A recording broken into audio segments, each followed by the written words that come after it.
Opinyon ni 2nd District Board Member June Mondihar, Chairman sa Committee on Public Order and Safety sang sangguniang panlalawigan ng Iloilo, ang mga local government unit o LGUs dala na ang mga business establishments nga mag-comply sang CCTV ordinance sang Iloilo. Sa interview sang K5 at News FM Iloilo kay Mondihar, author sang nasambit nga ordinansa, ginpahayag sini nga ang CCTV ang may dakong abuling sa kada banwa ilabinagin sa pagsulbar sang krimen.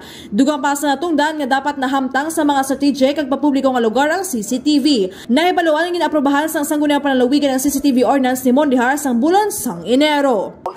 Report nagikan sa Iloilo Provincial Capital inis ka K5 Jenny Kauyunan para sa kampiyon nga balita sa serbisyo publiko kag kalingawan sa Iloilo. K5 News FM.